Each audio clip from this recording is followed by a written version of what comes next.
Now, you can't take the action journey of no money to plenty of money instantly. No one can. But you can take the emotional journey from fear of where you are financially to more confidence of where you are financially within a matter of minutes. And when you begin to understand that taking the emotional journey is all that is required for you to begin practicing the art of allowing what you want, then you will discover that this creative endeavor has never been about action, and it's never been about words. It's never been about talking your way into something more that you are wanting. It's never been about acting your way into a better position. It's never been about the college degree. It's never been about landing the perfect job. It's never been about the inheritance. It's never been about finding the perfect mate. It's never been about those things that you think it is about. It has only ever been about finding a way right here, right now, to feel good about who I am and where I am. You were born adoring you. That's why you sort of said to everyone, here I am, treat me good. And if you had just been able to remember that everybody else was doing exactly the same thing, then you wouldn't have expected them to stand on their head to make your world perfect. Although we have to tell you, the entire universe stands on its head to make your world perfect. Every time you ask for anything, no matter how great or small it seems to you or anyone else, it is always given. Every subtle preference or every raging desire, universal forces are lining up circumstances and events to give it to you every single time, no exceptions. So you say, then where is my stuff?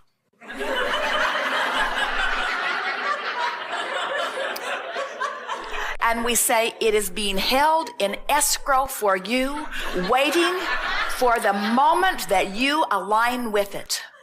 And as long as you're saying, where is my stuff? I see that it's gone. I cannot find it anywhere. I've expected it, but it's not here. My neighbor is getting it. My mother is getting it. My children are getting it. Everybody's getting it, but it's not coming to me. Where is it? I demand to know where it is. We say in your keen awareness that it's not there with you, it cannot come there with you. You might want to start softening those words. You might want to begin taking an emotional journey. Now, here's the key. Taking the emotional journey not because you're trying to get the stuff. The emotional journey because it feels better not to worry about not having the stuff than it does to worry about not having the stuff. The emotional journey because it feels better to anticipate things improving than it does to worry about things not getting better. The emotional journey because it feels good to love and it feels awful to hate. The emotional journey because it feels better now. So yes, we do teach selfishness.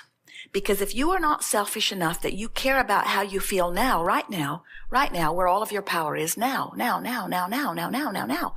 later, not once the house sells, not once you find a better one, not once your lover cleans up his act, not once people start catering you better, not once your job improves, not once they start appreciating you more. Right now where you have all the power. You have the power to tweak your thought process to make you feel better now. And until you decide that that is the work, then you don't understand art of allowing. Art of allowing yourself to be in vibrational alignment with the well-being that you deserve. Now you know everything that is important. There isn't anything else that we could ever say to you that would be more important to you than recognizing that you hold the key now to opening the vibrational vortex to allow the emotional journey that will make you feel better now.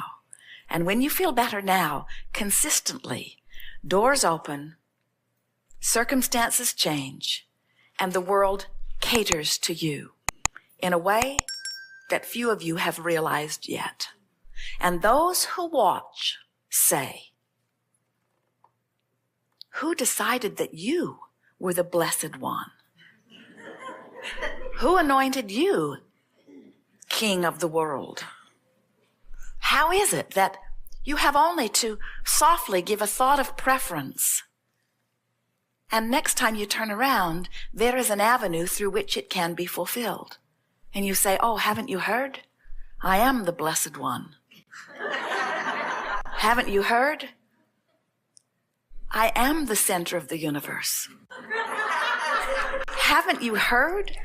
I only have to ask and then not get in my own way. And it happens to me every single time. So, when you hook into the idea of well-being consciously, that's when things really begin to rip for you in a powerful way. When you say nothing is more important than that I feel good, then you always know whether you are facing in the direction of the outcome that you are wanting or whether you have made a turnabout. It does not matter where you have been. The relationship between where you are and where you want to be is important, but where you have been is irrelevant. But when you, in your physical environment, keep talking about where you've been, you keep holding yourself where you've been. So now where you've been and where you are keep turning out to be the same place. When possible, try to find a thought that feels better. Because when you find a thought that feels better, you are back on your course, you say. It's an interesting thing. We watch many of you who are coming more into your conscious awareness of your own vibrational alignment.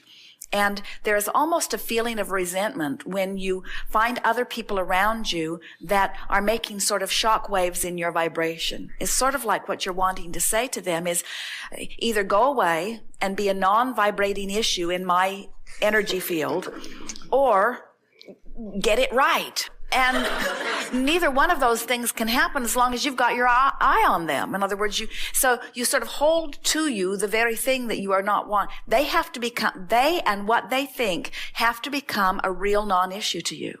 And so you can do that. Have you ever been around someone who, maybe it was a child, who was making up a complete fantasy, an absolute fabrication about something, and you didn't really think that they were going to get a unicorn and jump over the moon on it, but they're talking to you about it. And so you just smile and say, that's nice. And you don't try to dash their dreams. You don't try to set them straight.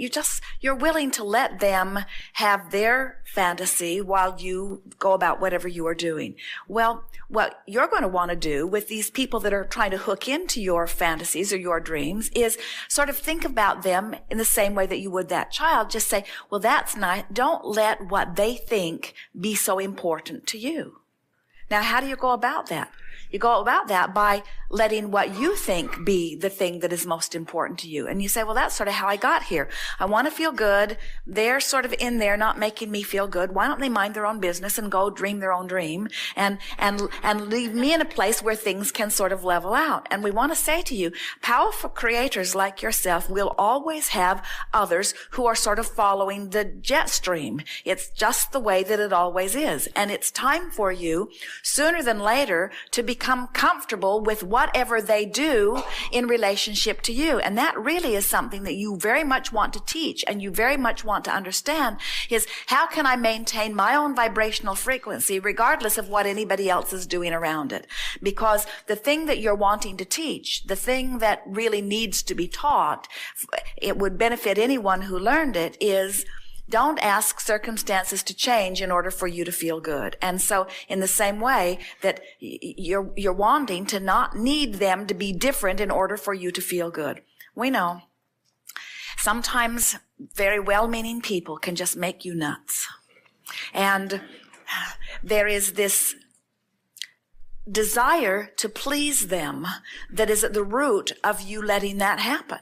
When you release your desire to please them, and first of all, what's behind a desire to please them? Well, it feels good to please them.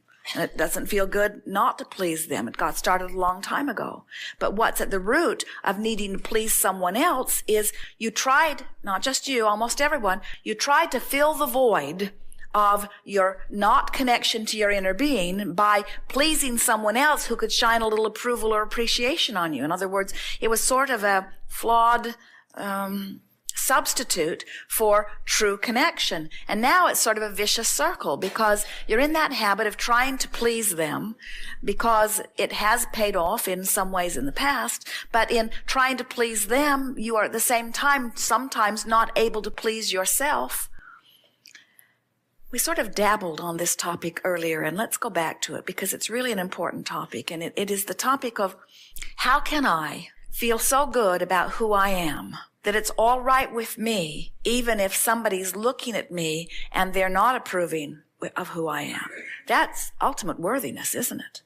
I like me so much that it no longer matters to me how you feel about me, which means now I'm free from standing on my head to get your approval. But the big payoff is when you really feel that free and you really feel that worthy, you're delicious to be with. And everybody who's with you benefits. And you can feel it's just that slight tweaking that you're waiting to get into place. So how do you go about it from where you are? Do you say, buzz off and leave me alone? Well, how does that feel? Now, let's talk about this emotional scale. We've been trying to encourage people to reach for the thought that feels a little better. And so when you, in your mind, imagine saying something to someone, you can feel whether it's moving you closer to where you want to be or further from where you want to be. So that's the rule of thumb that we would use. In other words, telling them to go away and leave you alone takes you this way on the emotional scale, not this way. Telling them that they're pressuring you takes you this way, not this way.